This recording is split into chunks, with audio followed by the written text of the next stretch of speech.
जय हिंद मेरे प्रिय छात्रों। विद्या परम दैवतम VSR गुरुजी एजुकेशन वर्ल्ड यूट्यूब चैनल में आप सभी का हार्दिक स्वागत है। आज हम विराम चिन्ह देखने वाले हैं।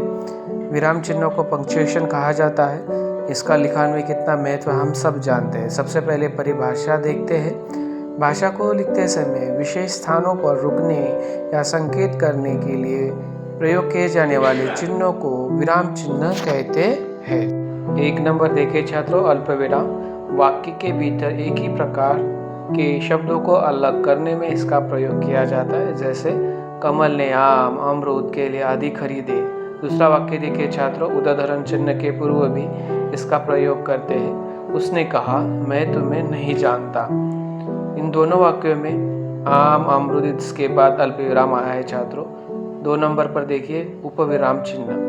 समानाधिकरण उपवाक्यों के बीच जब कोई संयोजक चिन्ह न हो, जैसे छोटा सवाल बड़ा सवाल, परमाणु विस्फोट मानव जाति का भविष्य। इन दोनों वाक्यों में छोटा सवाल के बाद उपविराम आया है और विस्फोट के बाद उपविराम आया है। तीसरा देखिए अर्धविराम। निम्न स्थितियों में अर्धविराम का प्रयोग होता है छात्रों विभिन्न उपवाक्यों पर अधिक जोर देने के लिए, जैसे मेहनत ही जीवन है, आलस्य मृत्यु।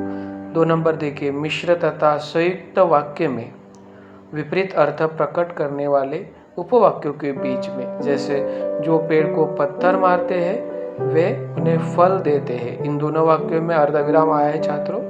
4 पूर्ण विराम। एक काव्य में दोहा चौपाई के चरणों में अंत में, जैसे प्राण जाए पर वचन न जाए, इसमें पूर्ण विराम आया है। दूसरा वाक्य देखिए साधारण मिश्र या संयुक्त वाक्य के समाप्ति पर, जैसे यदि राम पढ़ता तो अवश्य उत्तीर्ण होता। इन दोनों वाक्यों के अंत में पूर्ण विराम दिया गया है छात्रों। अगला 5 नंबर देखते हैं छात्रों, प्रश्नसूचक चिन्ह। प्रश्नवाचक वाक्यों के अंत में, जैसे तुम कहाँ रहते हो, उसकी पुस्तक किसने ली। इन दोनों वाक्यों के अंत में प्रश्न चिन्ह आया है। साथ ही साथ ये भी जानते हैं छात्रों, इन दोनों वाक्यों में प्रश्नसूचक शब्द आए, जैसे कहा, किसने। इसके ऊपर से भी हम प्रश्न चिन्ह इस्तेमाल करते हैं। विकल्प चिन्ह। जब दो में से किसी एक को चुनने का विकल्प हो, जैसे जो सदा रहने वाला है। 3 विकल्प है छात्रों, शाश्वत, सनातन, नित्य। इसका सही उत्तर है शाश्वत। इसी प्रकार से विकल्प चुने जाते हैं छात्रों। 7 नंबर उदाहरण या अवतरण चिन्ह।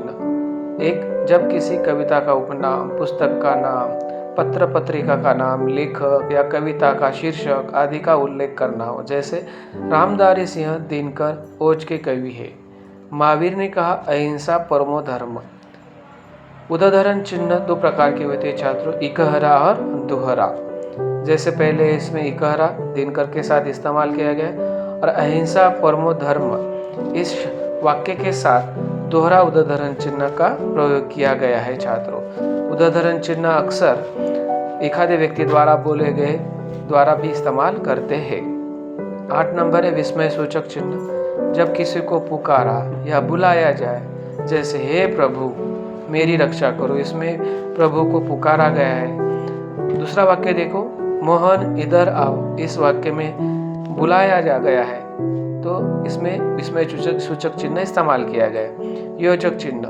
1, 2 शब्दों को जोड़ने के लिए तथा द्वंद्व एवं तत्पुरुष समास में। एक, सुख दुख, माता पिता। 2 नंबर देखिए पुनरुक्त शब्दों के बीच में, धीरे धीरे, पात पात, डाल डाल। 3 नंबर देखिए तुलनावाचक सासी से के पहले, जैसे भारत सा, यशोदा सी, कौन सा। ऐसे शब्दों के साथ योजक चिन्ह का प्रयोग किया जाता है और यह अक्सर पहले 2 और इसमें देखिए सुख दुख, माता पिता, इसमें दोनों शब्दों के बीचों बीच आया है। धीरे धीरे इसके बीचों बीच आया है। भारत सासी इसके पहले आया है। 10वां है लोभ चिन्ह। लेखक लिखते समय लेखक कुछ अंश छोड़ देता है, तो उस छोड़े हुए अंश के स्थान पर लोभ चिन्ह का लगा देता है। जैसे तुम्हारा सब काम करूँगा, लोभ चिन्ह आया है, बोलो बड़ी माँ। इस प्रकार से सारे चिन्ह हमने सीखे हैं, समझे हैं। आशा करता हूँ मेरे प्रिय छात्रों ये सारे 10 चिन्ह आपको समझ में आए होंगे।